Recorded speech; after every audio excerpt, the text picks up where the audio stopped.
Guys, welcome to my new blog. এখন gas পাওয়া যাচ্ছে না বলে তাই জন্যে আমরা পাস্তাটা এরকম করে করব। তোমরাও দেখে নাও, এরকম করে করলে গ্যাসটা কম পুড়বে। গাজরটা কাটা হয়ে গেছে, আলুটাও কেটে নেবো। এবার কেটে নিয়ে বিনসটাও কেটে নেবো। কেটে নিয়ে নেওয়া হয়ে গেলে তারপরে আমার মেয়েকে আমি বললাম ওখান থেকে দুটো লঙ্কা ফ্রিজ থেকে বার করে দে। ওখান দিয়ে মানে ফ্রিজ থেকে দুটো লঙ্কা বার করে দেখলাম। তারপরে ফ্রিজ থেকে লঙ্কা বার করে দিল। তারপরে ওকে বলা হলো একটা বাটিতে পেঁয়াজ লঙ্কাটা কেটে রাখবে বলে।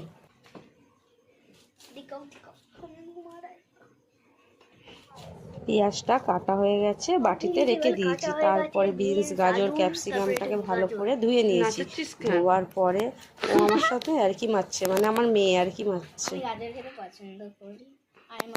তারপরে কোয়া রসুন কেটে নেওয়া হবে। তোমরা দেখো আমার মেয়ে শুধু আর কি মেরেই যাচ্ছে, আমার সাথে বিরক্ত হয়ে যাচ্ছিলাম। পাস্তাটা একটা বাটির মধ্যে ঢেলে নিয়েছি, ঢেলে ভালো করে ধুয়ে নিয়েছিলাম। তারপরে প্রেসার কুকারটা বসিয়ে দিয়েছি। প্রেসার কুকারের মধ্যে তেল দেওয়া হয়ে গেছে। পেঁয়াজ লঙ্কাটা ভালো করে দিয়ে একটু হালকা হালকা করে ভাজা হবে। ভাজার পরে তোমরা দেখো গাজর ক্যাপসিকাম দিয়ে ওটাকে ফ্রাই করতে হবে ভালো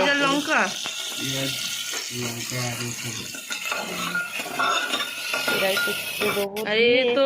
আমি চলে গেছিলাম সোয়াবিন ধুতে। সোয়াবিনটা ধোয়া হয়ে গেছে, ওইটাকেও দিতে হবে, তাই জন্য সোয়াবিনটা ধুয়ে এনে দিলাম। তারপর রাখলাম দিয়ে যেই পাস্তাটা ধোয়া ছিল সেই পাস্তার ওপরেই সোয়াবিনটা আমরা রেখে দিয়েছিলাম। দিয়ে দাও পাস্তা দিচ্ছে তো পাস্তা সোয়াবিন।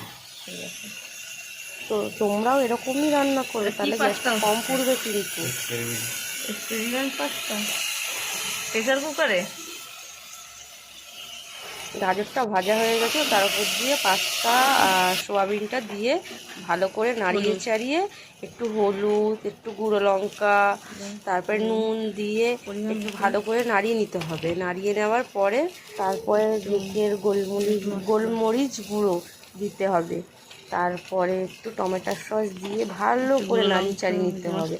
যেকেন না পেয়েও তো অন্য কারোর পাবে, তো অন্য কোম্পানি ওইটাই ব্যবহার করবে, ভালো লাগবে। তারপরে ভালো করে নাড়িয়ে চাড়িয়ে দেখবে কালারটা এরকম এসে যাবে। তার উপর থেকে একটু জল দিয়ে তারপরে একটা সিটি একটাই মারবে, বেশি মারতে না। দেখো ফাইনাল লুক কিরকম হয়েছে। আর একটু জল দিয়ে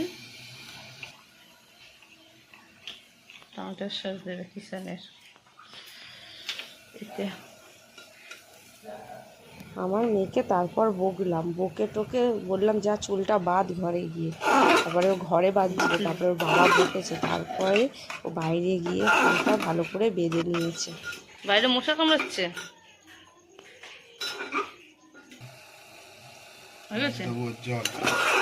আবার জল দিতে হবে, আর দিতে হবে না তো, জল হয়ে গেল। কটা সিটি পড়বে তো? ঠিক আছে।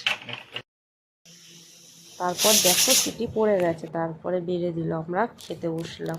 বিশ্বাস করো খুবই টেস্টি হয়েছিল, তোমরাও বানিয়ে দেখো। গ্যাসই কম পুড়বে, তোমাদেরই ফায়দা, আরও ভালো। তোমরা লাইক অ্যান্ড সাবস্ক্রাইব করে দিও ভিডিওটা ভালো লাগলে, আর কমেন্ট করে দিও। আর এমনি আমি কিন্তু মায়ের থেকে ফোনটা কেড়ে আওয়াজ দিচ্ছি, ঠিক আছে? আর খুব টেস্টি, আমি বলেইছি ফার্স্টে, তোমরাও ট্রাই করবে কিন্তু। লাইক অ্যান্ড সাবস্ক্রাইব করে দিও, কমেন্ট করে দিও। তো তোমরা কেমনি ব্লগ চাও আমরা সেটা বানানোর খুবই চেষ্টা করব।